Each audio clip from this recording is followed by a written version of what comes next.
What's going on, everyone? Today we've got a banger of a 3-4-3 here for you guys. I ended up testing with PSG and Man United. Neither is suited to play 3-4-3 either, but we got them to have some big time success with the system. It is my second version of my Valhalla 3-4-3. So, right away with PSG, how did they do? They ended up doing a quadruple. They ended up winning the league on 95 points with a 98 goal differential, only losing one game. They won the Champions League, they won the Coupe de France, and the Trophée de Champion. When it comes to the data, averaging 3.5 goals per game, sometimes 4, sometimes 5. They were absolutely amazing with a 3-4-3, which allowed them to be very sound defensively with a 0.62 goals conceded per game. What I really like about this PSG side is when I'm looking at player numbers, they tend to play Gonçalo Ramos and Kolo Muani and kind of alternate them. They ended up combining for 76 goals up top together, which is absolutely incredible. You got Marco Asensio scoring 17, Marquinhos with 15, Dembele with 13, Hakimi with 11, and Zaire Emery and Fabian both with 10.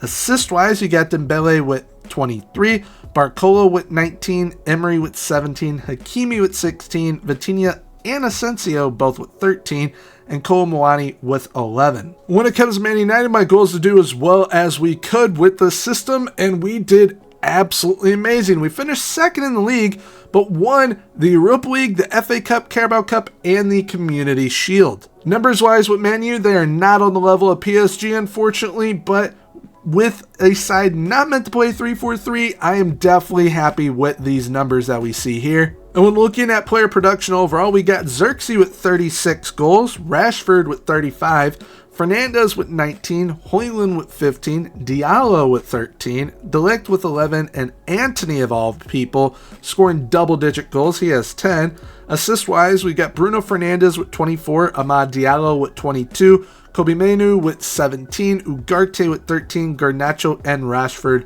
both with 11, and Mason Mount with 10. And quickly, before we get into the FM tactics side of things, we'll take a look at it on Tactical Board. This is how the 3-4-3 lines up. Now, the last Valhalla version, so version 1, had wide midfielders. This time they are now wingers. I wasn't sure how it was really going to perform because I did try that initially. It just wasn't working out right. So I think I figured out the reason why, and that was because initially there were 2 Segundo Volantes. So now it is a ball-winning midfielder, a Segundo Volante, and 2 wingers. Absolutely fantastic tactic here. You got an advanced forward up top, inside forwards in front of the wingers out wide, and then a back 3 of ball-playing defenders and a sweeper keeper. Now, how this tactic operates, you got the inside forwards cutting in, essentially creating a front 3. The width is going to come from your wingers. They are not only going to be the width attacking-wise, but also defensively. They'll act like pretty high up wing backs, essentially. So they're going to be supplying that width for you. Then we have got the Segundo Volante coming up, the ball-winning midfielder coming up, and the 3 ball-playing defenders. It'll look a bit something like this.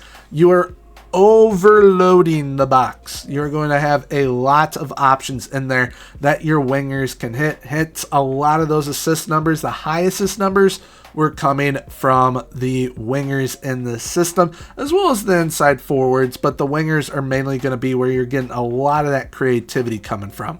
And now here we are with the tactic on FM. Gormy's 3-4-3 Valhalla V2 is what the tactic is called, and you can download it from my Discord. My Discord will be linked down below in the description. You can download it from the download section of the Discord. For those of you that may not have Discord or are on console like Xbox, PlayStation, just feel free, copy on over all the player roles and instructions as I'm about to go over them in depth for you. So we've got the advanced forward up top on attack. We got inside forwards on attack with wingers on support behind them.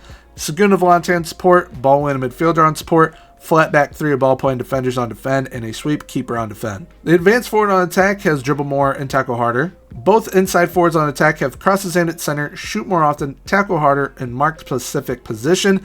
The left inside forward will be marking the right center back, and the right inside forward will be marking the left center back. And for those of you that do not know how to do that instruction, essentially you will click on that role, you'll go to instructions, and then down here where it says mark specific position, the left inside forward will be DCR, right inside forward will be DCL. Next up, we've got those wingers on support. They cross from the byline, crosses aimed at center, and tackle harder. Segundo volante on support, dribble more, move into channels, tackle harder. Ball in midfielder, dribble more. On the outside ball point defenders on defend, you have dribble more and stay wider.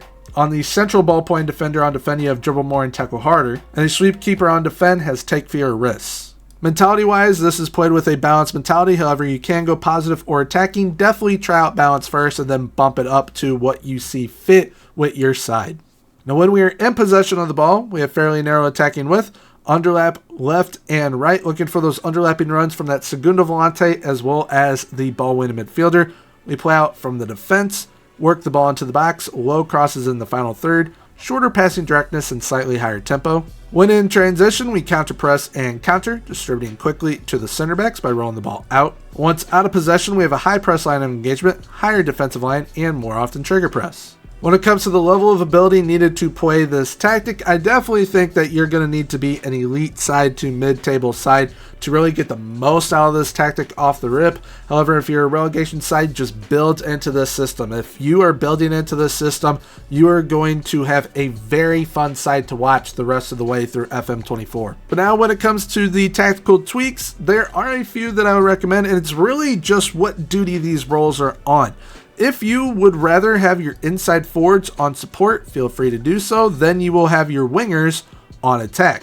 If you want the segundo volante to be on attack, that works fine too. That'll help you get some goals late in games. But other than those tweaks, this tactic is absolutely perfect. So there we have it for today's video. If you enjoyed today's tactic and wish to give it a go for yourself, once again, I'll be linking my Discord down below in the description. It's where you can download the tactic from within the download section of the Discord, and I will also have my set pieces in there for you if you wish to download those as well. And if you did enjoy today's video, please feel free, leave a like, comment, and subscribe. Subscribing is 100% free, so why not hit the sub button. Right now on screen will be popping up some of my more recent videos if you wish to check those out as well. But until next time, everyone, have a good one. Bye-bye.